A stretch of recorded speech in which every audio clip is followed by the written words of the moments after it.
Is nomad life over? Is nomad life dying? We're going to talk about that in this video here at the BobDavisPodcast.com video channel, YouTube channel.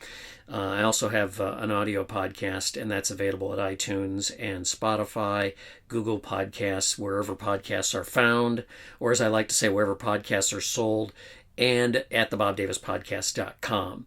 And usually after I finish an audio podcast, I will do a video. And this one is a little bit more difficult because it has to do with something near and dear to my heart, and that is nomad life. And I'm asking whether nomad life is over. Now, I will start by, well, there's a couple things I'm going to do, and these videos are always off the top of my head, so you got to bear with me a little bit. And it's usually after I finish a podcast, so I'm very familiar with the stuff I talked about, but it gets disjointed in my mind, and then I'm trying to figure out where I'm going to go and how I'm going to do it, at least in terms of the video, to sort of talk about the stuff that I talked about in the audio podcast. But I asked the question, is nomad life over, in the audio podcast, because of some experiences I've had this year, and I'll tell you about those in this podcast. I'm going to start out with a little bit of history. I'm in Quartzsite, Arizona. Now, I don't entitle every single podcast that I do with the words Quartzsite. I don't put Quartzsite in the title, but I spend my winters in Quartzsite, and I travel pretty much during the summer. And over the last 3 years, really the last year and a half to 2 years, not traveling has been the thing that you do to avoid exposing yourself to elevated fuel prices in particular, and to prices in general. Now, as a nomad, that means we are full-time, year-round, living in a vehicle. Here, Mobile Podcast Command, which is a 2004 350 or 450 E450 ambulance, in all its glory. And I've had this vehicle now. I'm just getting ready to put the 25 tags on this vehicle, and so I will have had this vehicle and been out and about in this vehicle for 10 years, full 10 years. Now, I haven't been full-time for 10 years, so I couldn't call myself a nomad from 2014, 2015 on, but I traveled all over the country covering news stories, things like the caucuses and things like that, during that period of time, and doing podcasts. Didn't do too many videos, although there are a few from back in the day on the channel. At a certain point, I started to wonder why I was coming home, and in the fall of 2020, I sold everything that I owned and decided, okay, I'm hitting the road full time, and I've been doing that since then. When I ask if nomad life is over, I don't have any intention of ending my experience of living in this vehicle, or maybe a future vehicle, full time, and traveling the country full time. What I'm talking about is the level of interest, which I don't think has waned. I don't think there's a waning level of interest in being a nomad. I think it's harder for people to be nomads. I just read a story the other day that said that companies are now really getting serious about demanding that people show up in the office to work. Can you believe it? The COVID experience, the pandemic experience, really kind of changed a lot in this country, and I still think that we are psychologically, as a collective, different today than we were prior to the pandemic. I think that period of time is going to go down in history as a really significant turning point in world history and in U.S. history, but that's another story. And I'm not saying that as a political statement, depending on how you feel about the shutdowns or how you feel about the masking and all that stuff. That's your thing. I don't talk about politics in the podcast, and I don't talk about politics in this channel because everybody has strong opinions, and you can keep your opinions and keep them to yourself as far as I'm concerned. I'm not talking about them. But I do think it is fair to say, and I don't think it's a partisan thing to say, that the COVID epidemic, or the COVID pandemic, and the response to it significantly changed the psychology of the United States and the world. But we're mostly concerned here with the United States, with the effects of the whole experience. And I think a lot of people, I'll just tell you this, my experience has been that a lot of people are just saying, I don't care, because we went through a period of time where I think people were really profoundly frightened, to be quite honest with you. I experienced none of that, really, because I was on the road during that entire period of time. And I remember when I got to Arkansas, nobody was wearing masks. And I just remember thinking, wow, there is a different kind of experience in this country than what we were experiencing in Minnesota when I left on Halloween of 2020. So there's the freedom of being able to make your own plans and go where you want to go and so forth. If you don't have to work. If you have to work, then you have to figure out how to work while you're on the road. And this is all part of the lore of nomad life. But I want to make the delineation between RVers who have homes back in Akron, Ohio, or Detroit or Minneapolis or someplace like that, Park City, wherever. And they, when it gets cold, they get in their RVs and they take everything with them from their backyard and everything else, and they come down to a place where the weather's great. A lot of people in RVs go to Florida. Those are people, I think, with a little bit more resource. What Arizona has, and what in particular Quartzsite, Arizona has, are these very large campgrounds, which are operated by the Bureau of Land Management, and they can accommodate a lot of people, either quote-unquote boondocking, which is being out here without any electricity or water. You bring it with you, or in what we call LTVAs that have some resources. They have water and they have bathrooms and things like that. They don't have showers, and they don't have they don't have the kinds of things that you would associate with a quote unquote campground all over the country. This part of the country has the most resources for people who don't have a lot of resources, or who don't want to spend the money to, bivouac in some expensive RV park. But the RV people come down for the season and then they go home. The van life people, the nomad people, we don't do that. We're out here all the time. And I hesitate to include van life, because I think a lot of van life people are also people who are they go out a couple times a year. We're out here all the time as nomads.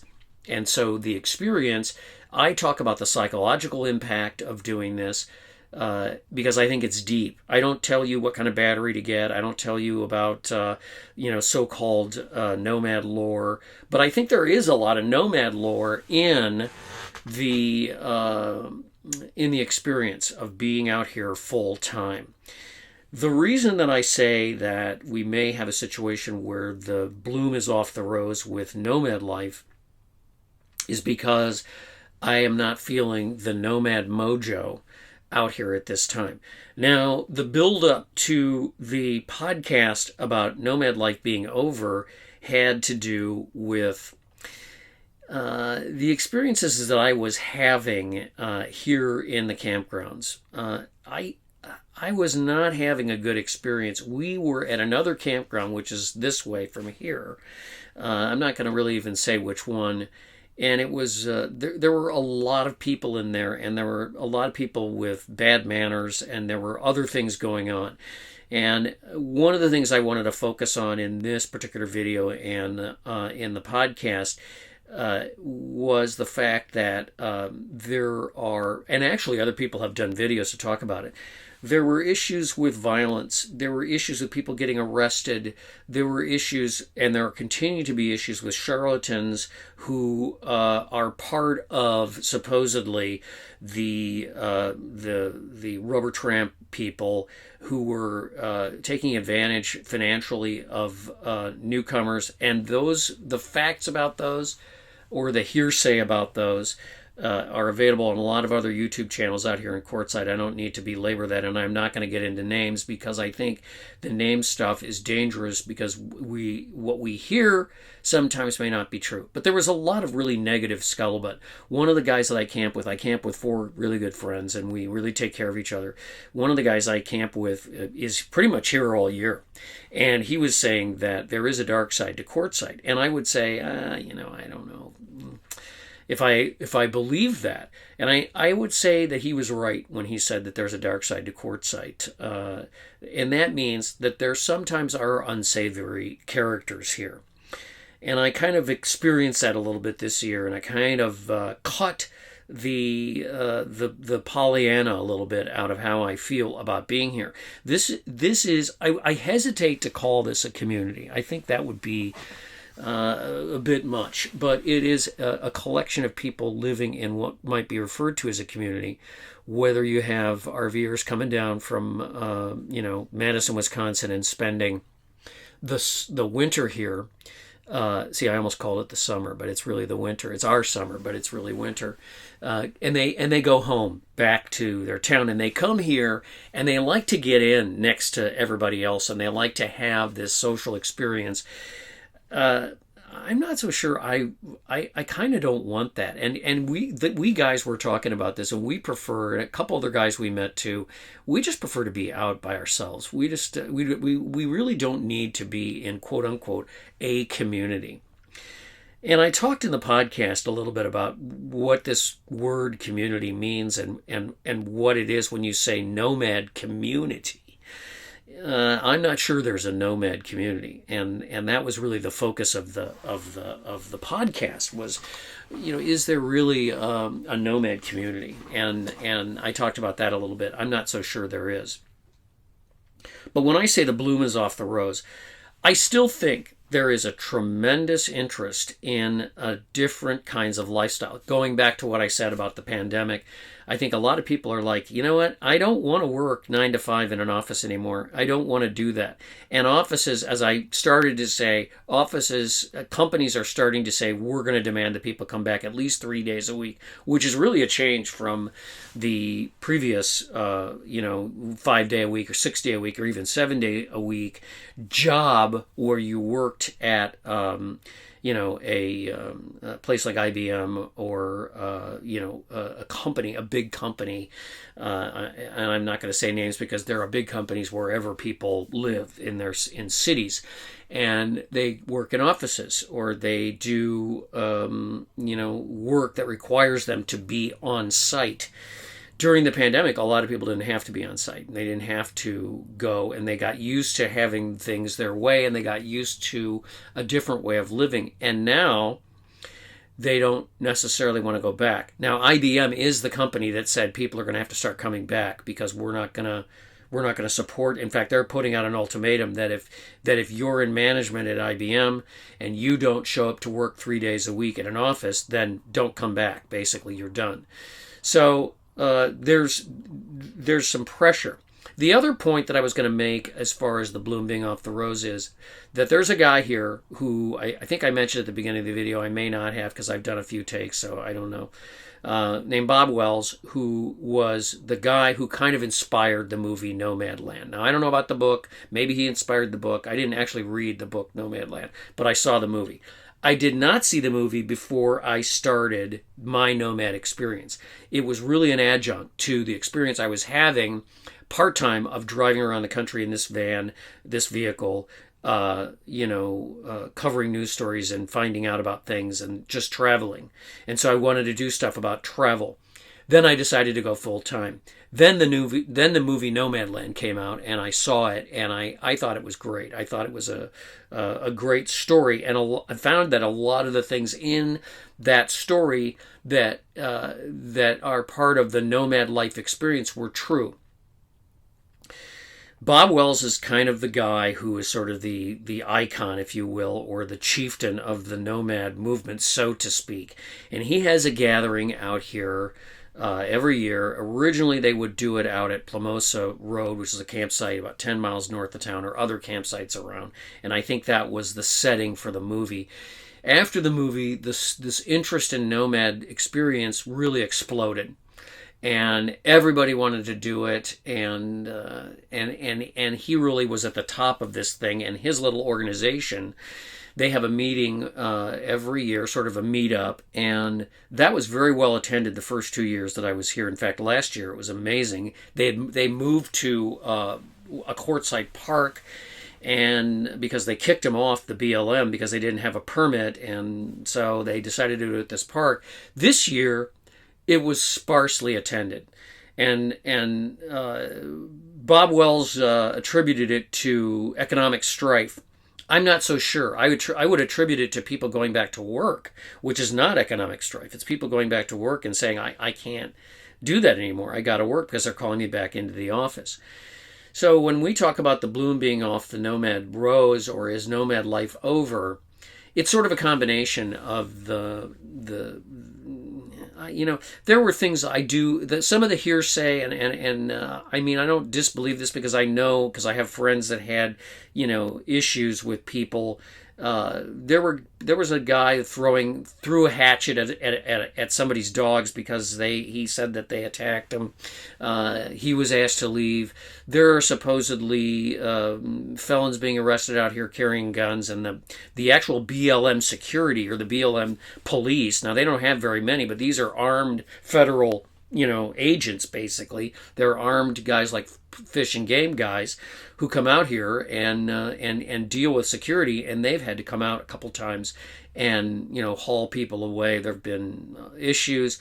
That's kind of died down a little bit as what they call the weekenders leave. There's a big RV show here in town every year, and also the Bob Wells Gathering, and so it attracts a lot of people. And the full-timers out here, whether they're RV people or nomads, call those people weekenders. And they've all gone away. They left literally as soon as the RV show was over. So maybe that had something to do with it. But I did note, because I would go up to the library every day to charge this power station, which I don't have to do anymore because I have solar. And when I went up there, I would note that the RTR gathering seemed very sparsely attended this year, which was kind of a surprise to me. And he said people were having economic strikes. Well, the whole point of the nomad experience is you get rid of your rent, you get rid of your insurance, on your home, you get rid of all those expenses, heat and light and so forth, that you have in an actual apartment, and you go on the road and you save money by basically sitting, and especially sitting here where you can live for free for 6-7 months. So I'm not so sure I believed that was the issue. And then finally, I ended the podcast by talking about the potential for nomad life to be significant. Some people like to refer to us as, sort of modern versions of the hunter-gatherer, Plains Indian, shall we say, or the hunter-gatherer of Europe 2,000, 3,000 years ago. No, we're not hunter-gatherers. The hunter-gatherer life is not nomad life. But the idea of being able to set your schedule, operate on your own, wits, and live wherever you want to live is really still powerful. And I think in the future, the tools to do this are only going to get better. And so what I did at the end of the podcast was challenge nomads to think about what we need and how we are going to be able to build communities that are not going to be subject to some of the bad things that I saw this year out here during the peak of the season in Quartzsite.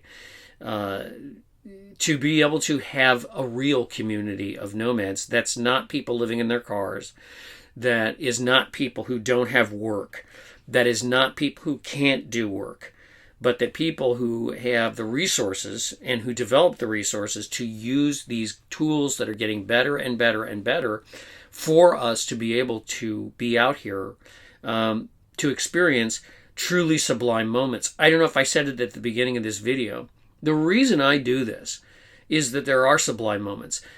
Camping on the lakeshore during the summer in front of a huge fire, traveling across the country at the peak of harvest and not going near any cities, being able to see some of these places like Yellowstone and Lassen and some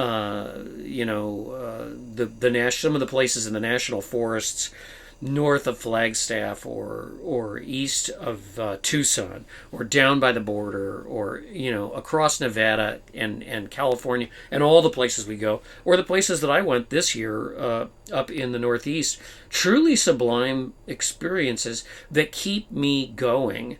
And what I would like to be able to do is have more resources so that I can do more, and so that I can help create a community of nomads and be part of a community of nomads in a bigger and better way than what we have seen this year in Quartzsite. So that was really the challenge at the end of the audio podcast, which is again available on iTunes and at the bobdavispodcast.com if you want to listen to it. As I said, I do these videos after I do a podcast, so it's kind of disjointed because I'm remembering all the things that I talked about in the podcast. But I don't know if this whole nomad life was a dream that happened briefly during a national emergency for people to get away from being locked up basically for 23 hours a day in the northern tier states that did that, and in California that did that, or whether there's really a dream there that we can actually have, that we can actually bring into fruition. I gotta tell you that sitting, it doesn't sit well with me. I don't like to sit and do nothing for the whole period that I'm here. And of course I have things to do, and I am doing things, but I want to move. I'm very interested in these intentional communities that I've become aware of that are all over the United States. And I know people that have been doing that in houses, basically. And what it is people get together as part of a community, and they try to follow a path to building an actual community, which consists of people living an alternative lifestyle, for lack of a better term. That's what this is.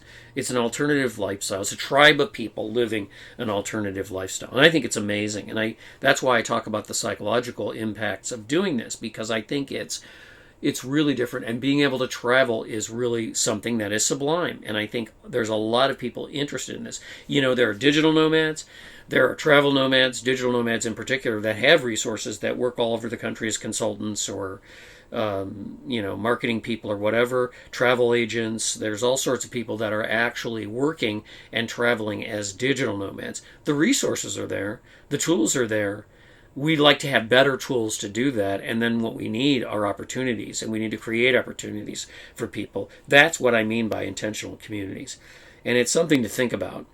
For the most part, Quartzsite, and it has been this for 40 years, is really an RV rally point in the winter months for people from up north, and it has been that. And over the years, I think the RV thing has dwindled. And it isn't what it was 40 years ago when there were literally 300,000 people here. There's not 300,000 people here now. Not even at the peak when the RV show is on. Certainly a lot of people come to the RV show, but that doesn't mean that there are 300,000 people in Quartzsite. In those days there were. And they were all RV people. And those are the World War II vets and the Korean War vets that came out in RVs. And their kids are now retiring, and they're coming up, but it's not at the level it was back in the early 80s and late 70s out here. And I don't know what it's going to be later, and not just here, but all over the country. Nevada has a lot of BLM, Arizona, California, and not just out west, places all over the country where schoolie people go and van life people go, and full-time nomads go back and forth all over the country. So there's definitely a critical mass, I think. But I'm not feeling the mojo here this year to make me feel that this is an expanding quote-unquote movement. And I don't know what you think, and I don't know what kinds of ideas other quote-unquote nomads have for expanding and for growing this thing. And as part of a sort of a technological revolution that's ongoing in this country, and particularly a revolution in the way that we work and how we work and where we work and when we work and how effective we are going to be when we work. So those are all things to think about. Thanks for listening. Thanks for watching. You can get the podcast at iTunes, Spotify, and of course YouTube here for the sort of after show discussion. And that's all. Bye-bye.